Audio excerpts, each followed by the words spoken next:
I'd like to call to order the Gladstone Planning Commission meeting on Tuesday, May 19th at 6:31 p.m. And could we have a roll call, please? Commissioner Volbada, Commissioner Weiss, Here. Commissioner Busick, Here. Commissioner Carlson, Here. Commissioner Graw, Here. Commissioner Brennan, Here. Chair Smith. Present. Let's do the flag salute, please. Ready? Begin.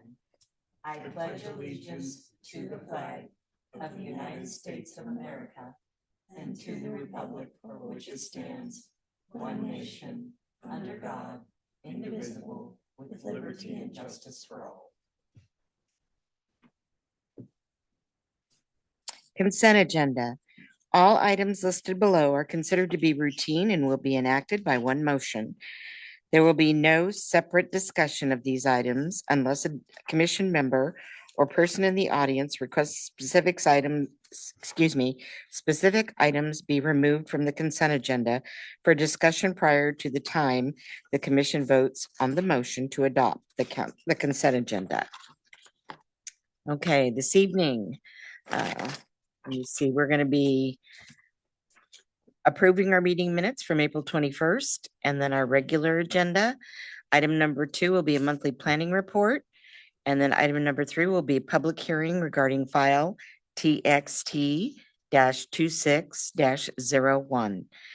At this time, would someone like to make a motion to approve the meeting minutes? I make a motion to approve the meeting minutes. Second. The motion was made by Commissioner Carlson and seconded by Commissioner Weiss. Roll call vote, please. Commissioner Brennan, Yes. Commissioner Graw, Yes. Commissioner Carlson, Yes. Commissioner Busick, Yes. Commissioner Weiss, Yes. Chair Smith. Yes, meeting minutes have been approved. On to our regular agenda. Item number 2, monthly planning report. Staff. Thank you, Chair Smith. I wanted to go through a few of the items that are in for review with staff because I know there's been a lot of questions about them and you're hearing from other community members. So I'll start on the first page with the 3-parcel partition between Caldwell and Cornell Place. So it is complete. The public notice went out 2 weeks ago, last Friday. So we did receive 10 separate public testimony pieces from 8 different parties. Those will be entered into the record and be taken into account in the staff report that's being crafted right now. Once we're ready to issue that decision, everyone who provided testimony will be given that notice of decision and will have the ability to appeal that decision, as will the applicant. So I do expect in the next week or 2 to be finished with that decision and be mailing that out. Okay. Any questions about that one? Commissioners, any questions? Commissioner Graw, do you have any questions? Nothing for me, thanks. Thank you. Okay, and then just to go through the building permits that were reviewed in April, starting at the top with the Roadrunner Pizza that's just outside of the building here. In fact, you can see the 2 storage containers that are being swapped out. So these are dry storage and they're swapping out for freezer storage containers. They are working with PGE to get power to those right now. So that meeting's happening on Thursday. I think that's going to move forward. The children's course, they did revise their plans to show that floodplain passage in the bottom layer that we needed to comply with the floodplain standards that you all adopted or approved last year. Meadowlark Early Learning Center, you probably saw in City Administrator Betts's report, the government gave a check to the city to give to Clackamas Children's Commission $1.5 million to complete that renovation. So that's well underway. Some interior remodels, new backyard deck, new pole sign on 82nd Drive, which now has provided more information and is complying with the city standards. That'll be on the 205 side of that property. And then the 6460 Glen Echo Avenue, the Adult and Teen Challenge, they did get approval for their two buildings, each with 2 dwelling units in the rear of the property. So they're renovating those modular structures. They've updated all of the, or they've got plans for approved for updating all of the utilities. They've paid the city's SDCs, and they've put down a guarantee for $100,000 for the sidewalk improvements, which are in design right now. So they'll move forward with getting those dwelling units going while they're getting the sidewalk improvements built. They've also hired an engineering firm to complete the conditions of approval for the childcare center that was approved in that building. That was probably it was before my time, so probably before maybe Chair Smith is the only one here who was on the planning commission at that time. But That is correct, yes. yes, but there were several conditions tied to that, some roadway improvements, some utilities on site, such as a stormwater easement and things that the engineering team is working through so that they can continue that childcare approval. Any questions on any of those? Planning commissioners, any questions? I guess not. I really do like the pictures. Oh, good. Thank you. Yeah, that is about it for the planning report. This evening, we're holding a public hearing on our code amendments that will be looking for a recommendation to city council. And assuming that happens, we'll be at city council on June 9th with that recommendation. Thank you very much, Heather. Okay, item number 3. One more thing. Oh, Sorry. go ahead. Yeah. It's not on your planning report, but do you know whatever happened to the homes that were looking to get sewer tied in? Give me a little bit more. Are you talking about the ones that were kind of outside of the city limits? Oh, yes, annexed. Yes. Yes. They are moving forward. Okay. So the annexation was completed. One of the conditions was that they annex into the Tri-City Sewer District. So they're working on that. But I believe they do have plans in with our Public Works Department for the sanitary sewer line construction, and in the nice weather throughout the summer, I think that will be completed. Okay, thank you. Thank you for that, Commissioner Brennan. It's nice to follow up Mhm. on things. Okay. I did ahead. see work began on the bridge, Oh, yes, they are out starting to do some boring into the soil within the river to get some samples of that. I think they'll be out for up to 3 weeks with that large equipment, and then they'll move it on to this other side of the river. Is that right, Tim? Yeah, I'm not sure. I know that the crane that put it down, that I think they're trying to complete that by Monday is my understanding. Putting the barge, yeah. Okay, and then I think they move the barge to the other side and do the same thing on the Oregon City side. cool. Okay, there's no more questions? Okay, great. On to item number 3, public hearing for file TXT-26-01, text amendments to Gladstone Municipal Code, GMC, for compliance with recent state legislation, amend GMC Chapter 17.78, home occupations to exempt adult foster care homes and add update to definitions. I would like to open this at 6:40. This is a legislative land use hearing. The public hearing, proposed amendments, the conduct of the hearing.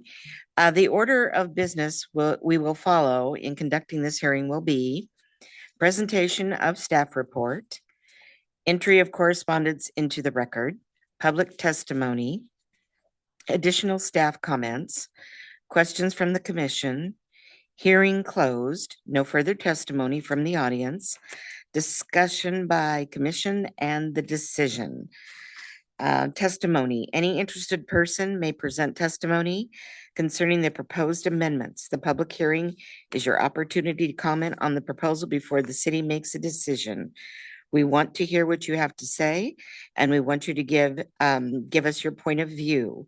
Help us to understand why we have drawn, understand why you have drawn your conclusion and how it relates to the proposal. Public testimony for this hearing will be called for in 3 groups: testimony in favor of the proposal, testimony opposed to the proposal, and neutral testimony. If you wish to speak, please fill out one of the testimony forms and submit it to the city recorder. They will organize those persons wishing to speak, and any questions should be addressed through me. When you testify, please state your name and address for the record, as this hearing will be taped. If you are participating online, click the raise your hand button at the appropriate time and wait to be recognized. If you are participating via telephone, dial *9 to raise your hand at the appropriate time and wait to be recognized. Okay. Abstaining and any conflicts of interest. At this time, I would like to ask the members of the commission if they are abstaining from this matter or need to declare any conflicts of interest. Please indicate the nature of the conflict of interest and indicate whether you intend to participate in or abstain from the hearing. Okay, let's start with Commissioner Weiss. No conflict of interest, and I intend to participate. Commissioner Busick. No conflict of interest. Okay. Commissioner Graw. No conflict of interest, and I am planning to participate. Wonderful. Commissioner Carlson. No conflict of interest, and I am planning on participating. Commissioner Brennan. No conflict of interest, and I will be participating. I have no conflict of interest, and I will be in attendance. So moving forward, could we please have the staff report? Thank you, Chair Smith. We'll pull up a presentation, but just really briefly while we do that, I made a mistake on the agenda. It's TXT 2602.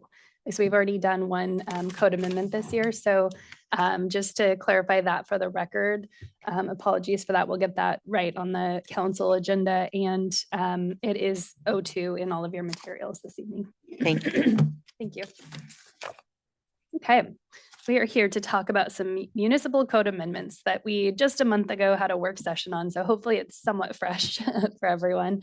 I did try to hit the main highlights in the presentation, just as a reminder, but also to just reflect what's in your packet this evening. So our municipal code updates have a few different reasons. It started as a statutory compliance project, but then we realized we had a little code cleanup to do at the same time. And some of it goes hand in hand in the residential realm of things. So the first goal tonight is to respond to the Oregon legislative changes that have been aggressively targeting housing and childcare shortages. So some of our code updates are related to those statutory changes. We did get a request from Cracksburger Middle School to relook at our electronic message center sign standards for, which also happens to be in a residential zone. So we did look at those. We wanted to make sure that we were defining our land uses with tax exempt status. We talked about church versus religious institution versus community center or community-based organization last week, and then clarify our home occupation standards to make sure there's no confusion about what is and isn't exempted from that. So to start with the statutory compliance, for residential review, anything that's being reviewed as a residential development is now going to be staff level, as are zone changes that allow a higher density of residential, any planned unit development, and any variances to residential standards. Public notice is now limited to 100 feet. And appeals are only going to be accepted from the applicant once this code language is accepted. And again, this is all coming from Senate Bill 974 and House Bill 4037 that are both, they take effect on July 1st of 2026. So our scheduled timeline lines up almost perfectly with that. If our council review needs 2 hearings for that, sometimes there's a second reading if it's not a unanimous decision.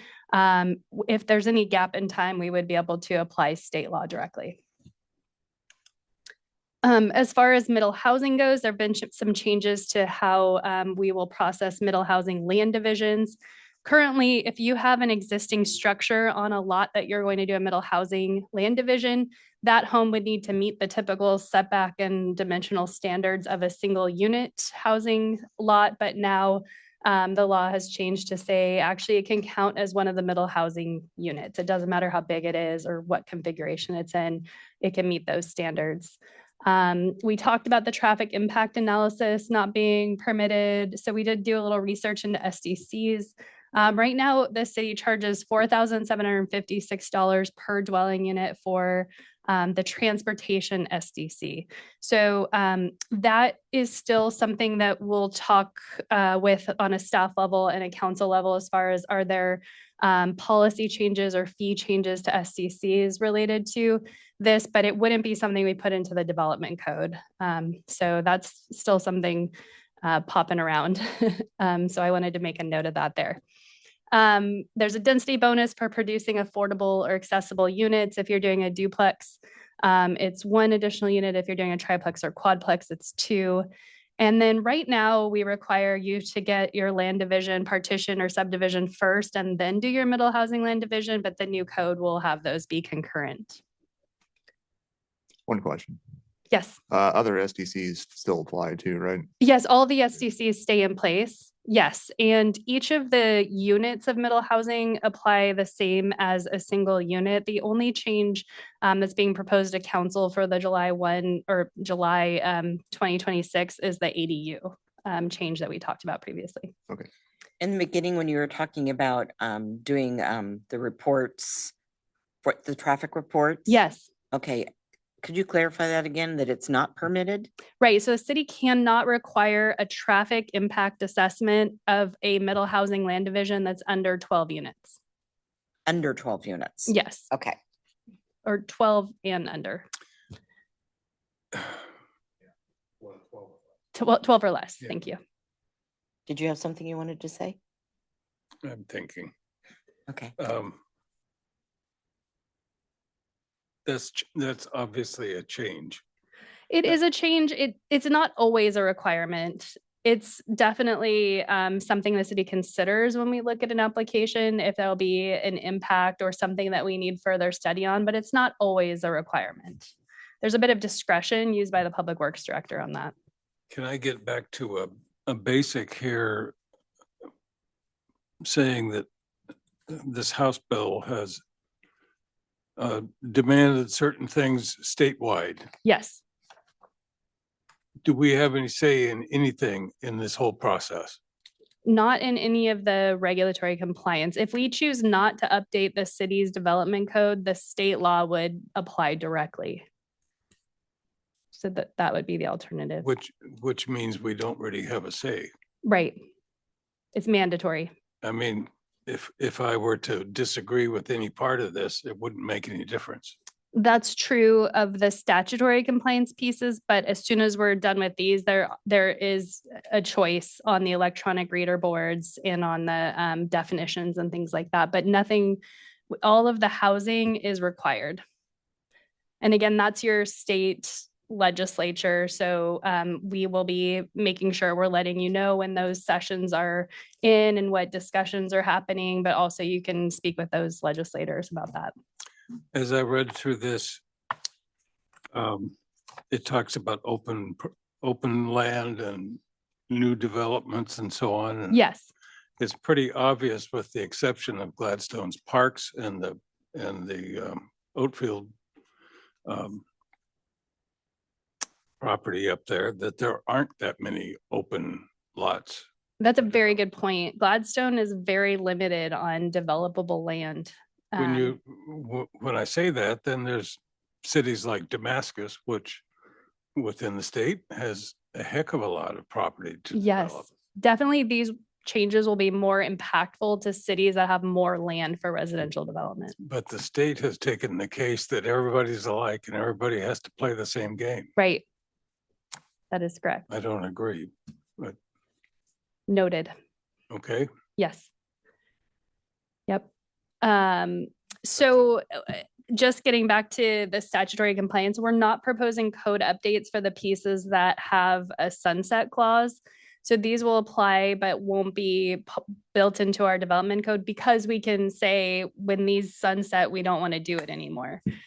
So that's related to adjustments for standards for housing applications in residential and commercial zones, and design standards. This does not affect design standards we would have for a multifamily building. So condominiums or apartment buildings, we'd still be able to have design standards for those. And we still will have our building height setbacks and all of our fire life safety regulations in place. They will remain the same. Yes, no changes.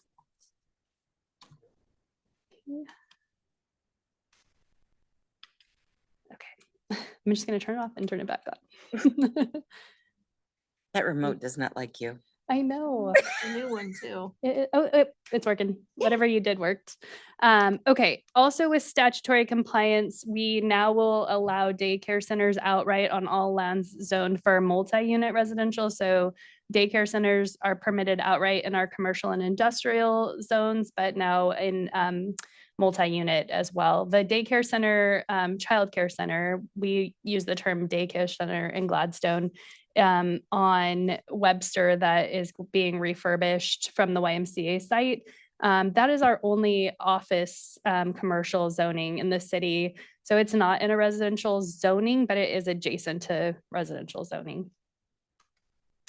So here's where we do have latitude to do, you know, whatever the city wants to do with this, but we did talk about this and come to some agreement on electronic message center signs. So Kraxberger asked if they could potentially do an electronic message sign at the school. So we would need to update the code to allow that in residential zones. So we have added that language. The maximum height of 5 feet and maximum sign face of 32 square feet is existing. So that would continue to apply. We did bring the Hillsborough example to the Traffic Safety Advisory Board this month, and they did not have any issues with the standards that Hillsborough uses. They thought it seemed very reasonable for a sign there. So that would limit how often the sign changes message, what happens when it's changing message. It has to happen within 4 seconds, or it has to go blank during the transition. And then it can't do any of the flashing, blinking, chasing lights, anything like that. And then it does have separate brightness standards for daytime and then dusk to dawn. The other thing we spoke about at the work session was how we define land uses with tax exempt status. In our development code, we do have the terms community center and church, but neither of those had a definition associated with them. So to make a broader religious institution definition, we changed out church for religious institution, added that definition, but then also defined community center so that we could capture any of those tax exempt type uses.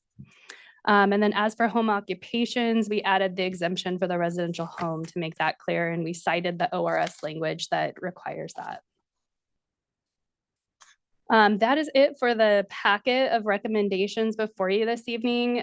We do recommend approval of this to recommend that you recommend approval to the City Council.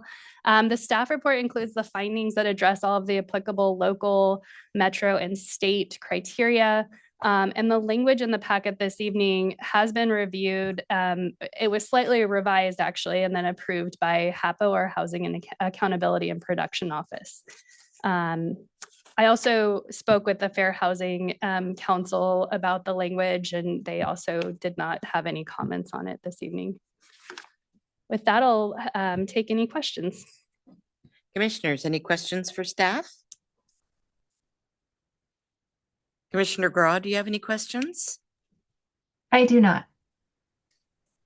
I have a question on, I think 4037, it has a 100-foot notification Yes. area and then 500 feet for. Yes, over 20 units.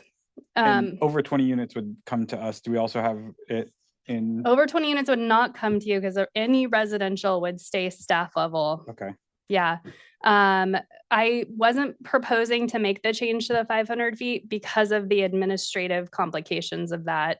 Also because of, like Commissioner Busick said, very low likelihood of getting a 20 unit development that occurs. That's definitely something you can talk about if you'd like to consider recommending a 500, or yeah, the language is very clear. It's not up to 500, it's 500. So we can't say like 250 like we do for our hearings. It's either 100 or 500. That's only for middle housing. That's for all housing that is over 20 dwelling units at one time. You could say that the radius for notification for that is 500 feet. Okay. It is an option. Again, I am working on this same type of project like in Wilsonville. They've decided to change everything to 100 feet because of the ramifications of the staff making a mistake and getting it wrong and then having liability there. How does everyone on the commission feel about that? I mean, it's a continuation of pulling back and like we on this panel in my time on the planning commission have supported community engagement. And so I do feel like we are being prescribed a lower threshold for community engagement. However, I also understand that the likelihood is low, the risk is there. And so it's kind of a juice worth the squeeze thing. I think I'm okay with not requiring it to be in there. Commissioner Busick?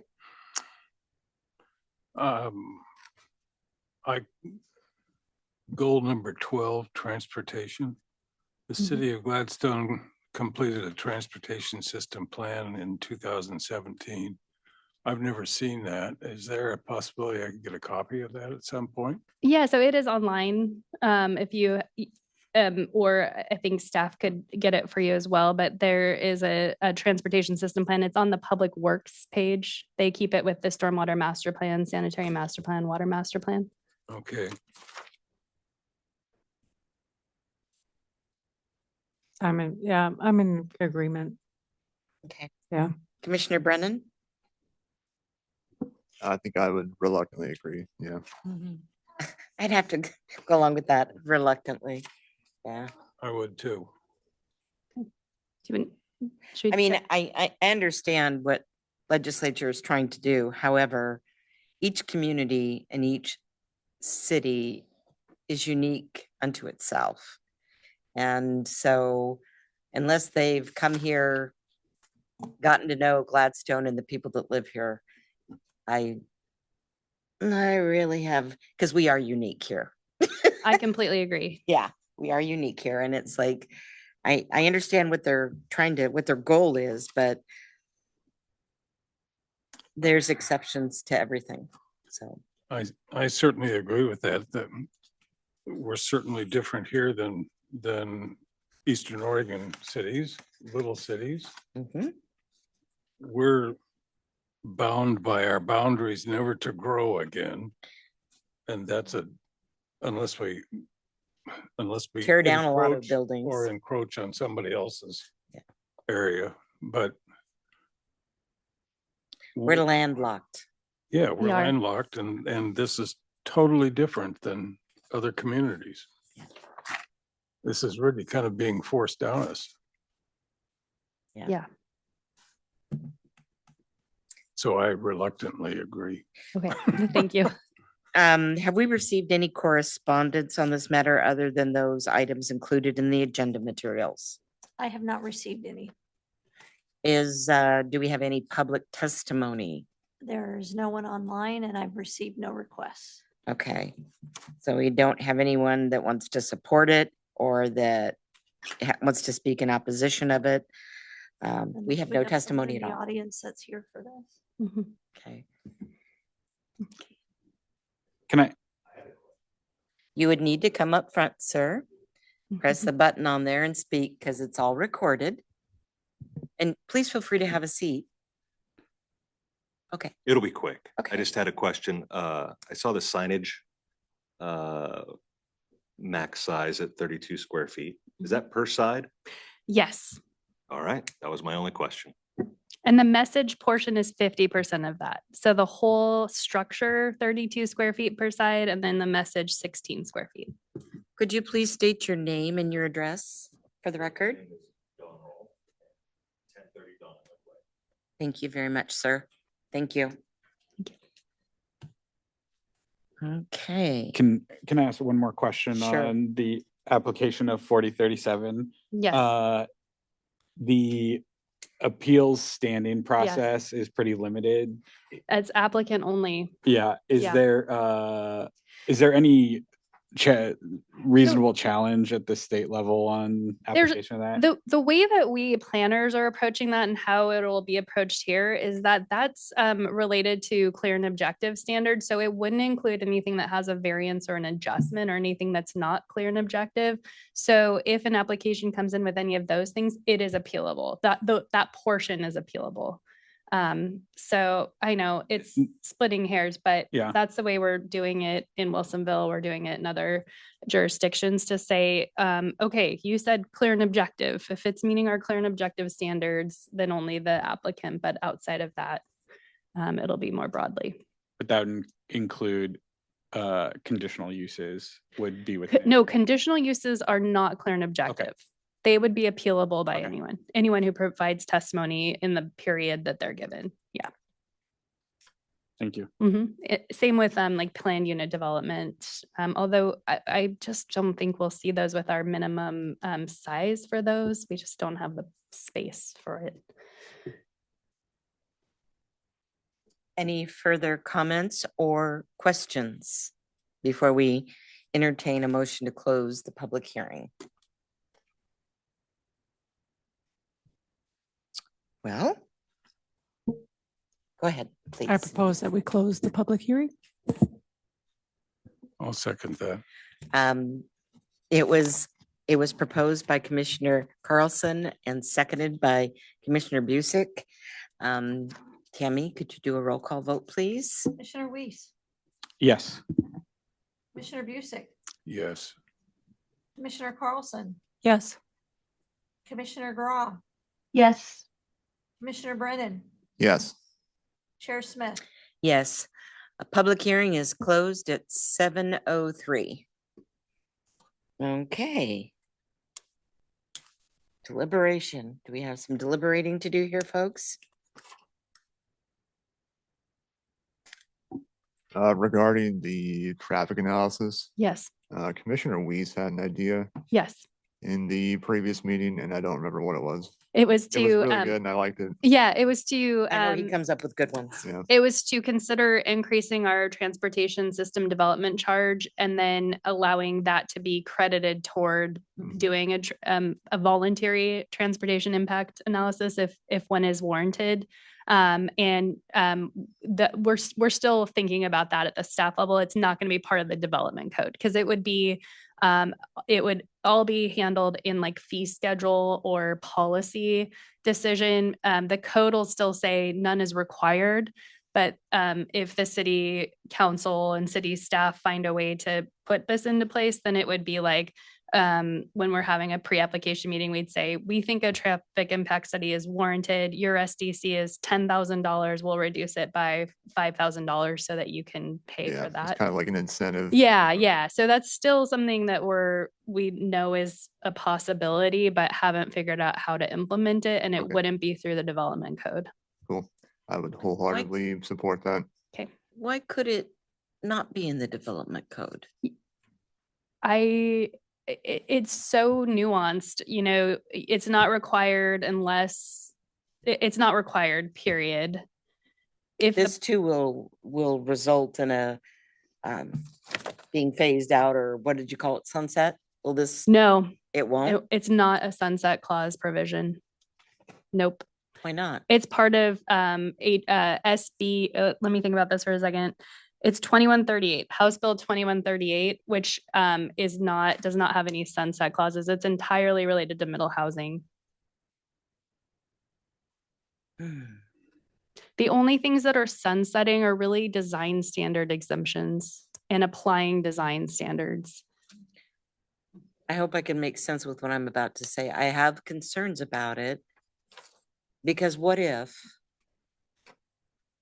a developer finds a block that they buy and they want to build a 3-story apartment complex, that will impact the traffic in Gladstone. Right. And there should be a study. How do we get that? This is done? only related to middle housing up to 12 units. So this is specific to a middle housing land division Okay, where that provision would, so Take it wouldn't effect. impact like an apartment No. complex? you could still have a traffic impact study for an apartment complex. That's not on the table here. This is entirely related. It's only in the middle housing land Okay. division section. All right.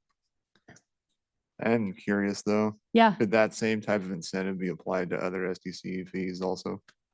It would depend on, so if you said like, we're gonna increase water, but then what would you be looking to get in return to? Just reducing it? infrastructure.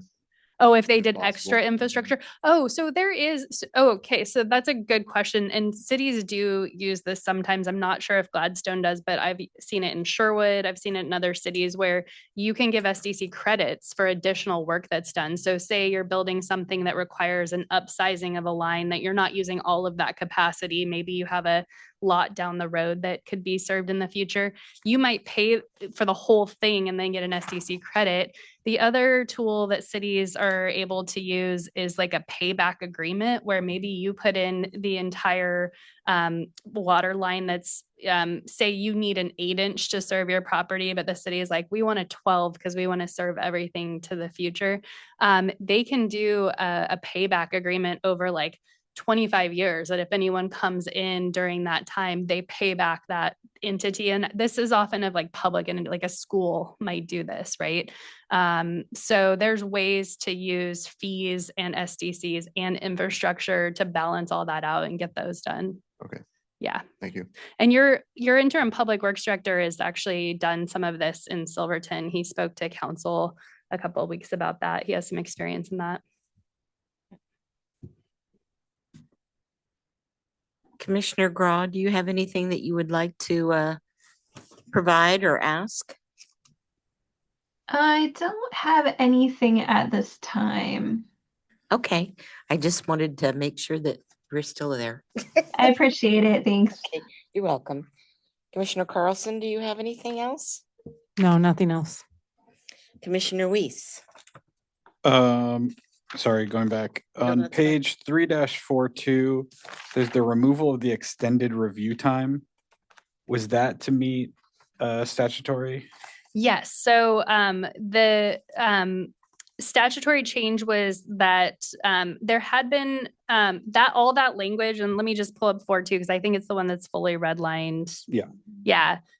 So that was all language that was in the former middle housing legislation. I think it was SB 2003 that put middle housing and middle housing land division into place. And they were like, let's make middle housing specifically required to meet all the noticing standards of expedited land division. And so everybody changed their code to do that. Well, now in 2138, they said, actually, let's only do that if the applicant asks for it. And so because it's a case by case basis, we don't have to codify that anymore. We can have our standard process. And if an applicant says, I want to use expedited land division, it says in the code, go to ORS, blah, blah, blah, and apply expedited land division. Okay, that makes sense. Thank you. Yeah. I know that chapter 1794 got very complicated very quickly with all that extra language. Do you have anything else, Commissioner Weiss? Only a note that the numbering, I think, is updated on a handful of pages. There's a few pages where it is not. So I'll assume that anything that we recommend forward would also include additional edits to. Would change the numbering. Yeah, thank you. I'll go through and do, I know often that we do a clean copy too. So I'll go through and do that and make sure we catch all that. Ultimately, it's Muni code that does the numbering. And so they'll do that too, but thank you. Yep, thank you. Commissioner Busick, do you have anything that you would like to add? I don't think so, other than I feel like we're getting pushed into a statewide problem. In drafting the planning commission recommendation, which I forgot to do, so we'll have to get it to Chair Smith tomorrow anyway. I'm sorry. Yeah. It just now occurred to me.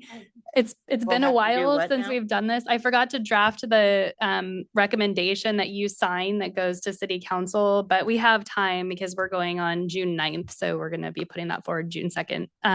I can definitely include language in the recommendation that planning commission is recommending this language change, but would like to acknowledge that a one size fits all approach from the state to the cities is not preferred in Gladstone. It doesn't feel like it fits the community's It values doesn't. and the standards that we hold ourselves to, something like that. So I can definitely include that in the recommendation that the city, that planning commission would like to have had more say in this. I agree completely with you.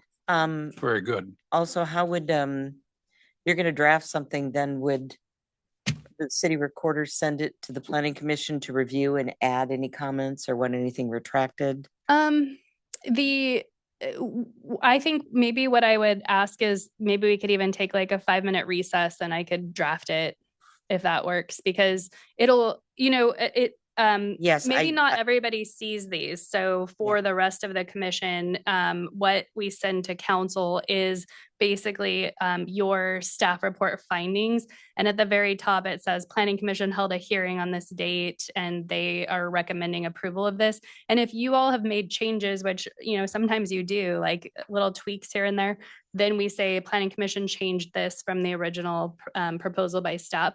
So what I'll do is just write up a sentence or two that we can say planning commission does recommend these changes, but however. We have objections to, yeah. Yeah, let me Let me ask the planning commission, how does everyone feel about that? Commissioner Yeah, I Brown? support that. I think that needs to be on the record. Yep.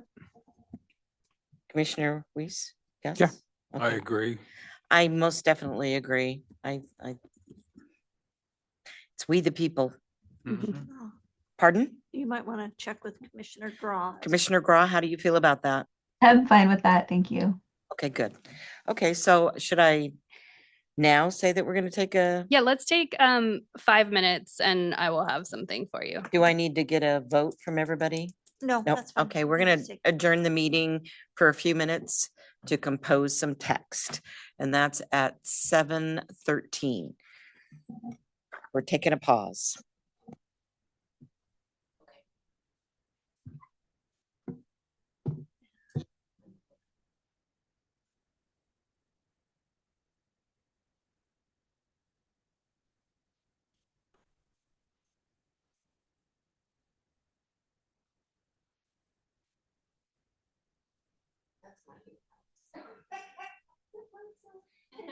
I'm kidding. We have massive servants to take care of that.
Okay, you're good.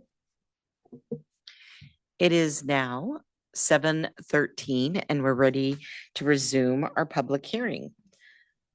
So I would recommend that in making your recommendation, we can add this following statement.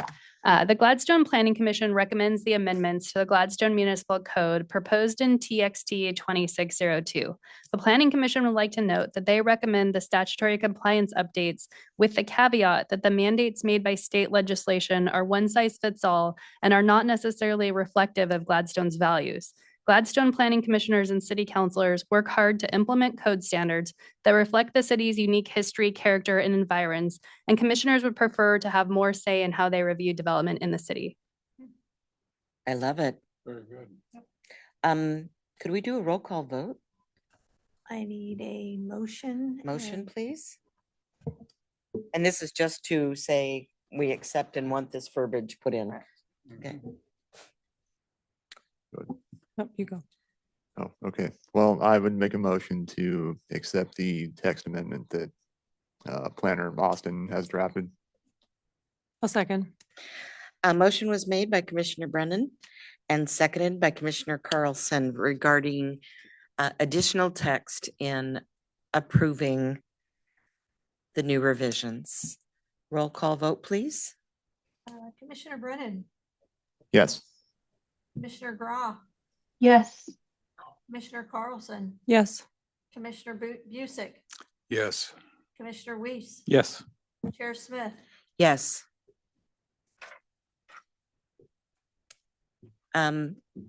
Ms. Austin, that was excellent. Thank you. You're welcome. I like your verbiage.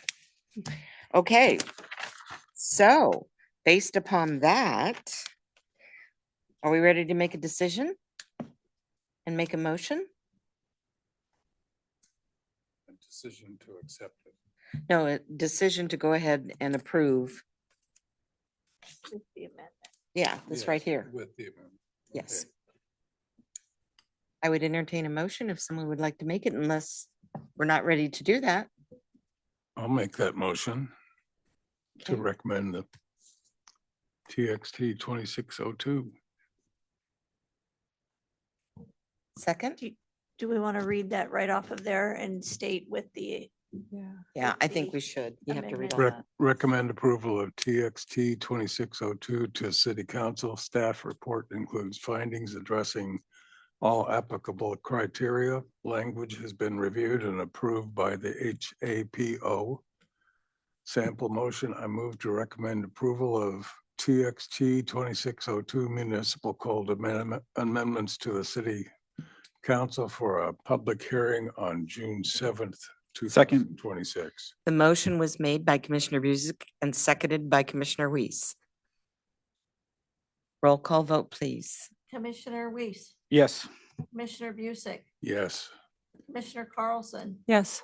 Commissioner Grau, Yes. Commissioner Brennan, Yes. Chair Smith. Yes, motion passes.